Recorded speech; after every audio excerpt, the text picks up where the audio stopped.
Kadim ve zengin bir tarihe sahip olan Diyarbakır'ımızın 2018 yılında özellikle turizm alanında çok büyük bir atılım yaptığını hep birlikte tanık oluyoruz. Turist sayısı ve konaklamalarında tüm zamanların tarihi rekorlarının kırıldığı bu yılda çok güzel gelişmeleri hep beraber yaşıyoruz. Bu yıl içerisinde bildiğiniz gibi Uluslararası Turizm Gazetecileri ve Yazarları Birliği'nin, FİJET'in Altın Elma ödülünü alan dünyadaki şehir olma onurunu ve başarısını da gerçekleştirmiştik. Bu ödül sadece Diyarbakır adına değil, ülkemiz adına da çok büyük bir kazanım ve gerçekten büyük bir mutluluk oldu. Yine bu yıl içerisinde Diyarbakır'dan Anadolu'da çok az şehrin gerçekleştirdiği bir büyük başarıyı gerçekleştirerek yurt dışı uçuşlarımızda Almanya'nın 3 şehrine karşılıklı uçuş başlatıldı.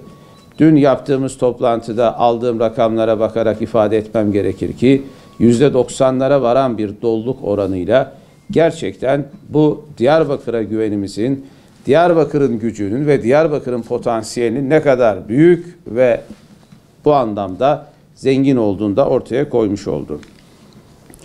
2018'in ilk 10 ayında kesinleşmiş rakamlarda 45 bini yabancı turist olmak üzere toplam 335.764 kişinin ziyaret ettiği Zerzevan Kalesi Türkiye'nin değil neredeyse dünyanın gündemine oturdu.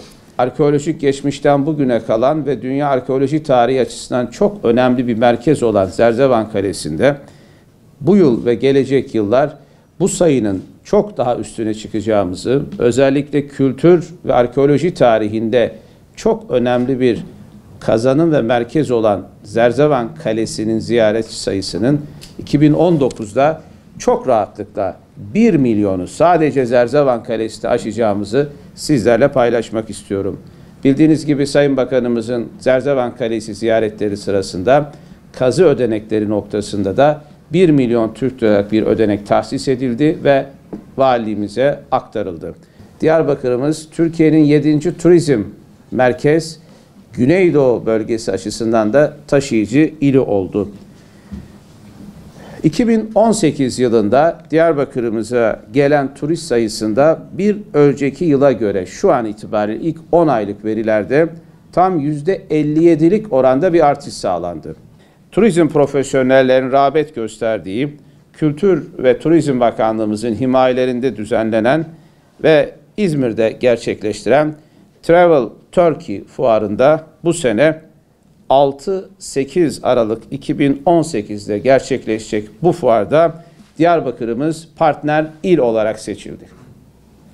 Bu yıl Travel Turkey fuarında tüm yerli, yabancı, ulusal ve uluslararası katılımcıların katıldığı bu fuarda Diyarbakır partner il olarak etkinlik gösterecek, öne çıkacak, tüm güzellikleriyle, değerleriyle, tarihi, kültürel zenginlikleriyle, gastronomiye uzanan, insanlara sunulan bütün lezzet ve birikimleriyle yerli ve yabancı uluslararası bir turizm fuarının tabiri caizse gözde ili olacak.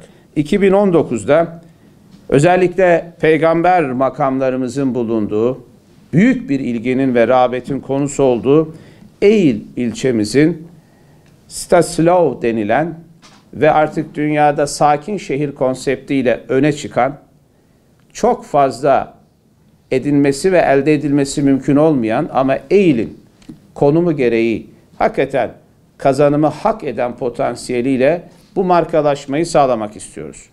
Yine dünya tarihinin çok önemli bir değeri, ilimizin bu anlamdaki en önemli zenginliklerinden biri olan Malabadi Köprümüzün UNESCO geçici miras listesinden kalıcı miras listesine aktarılması da hedeflerimiz arasında.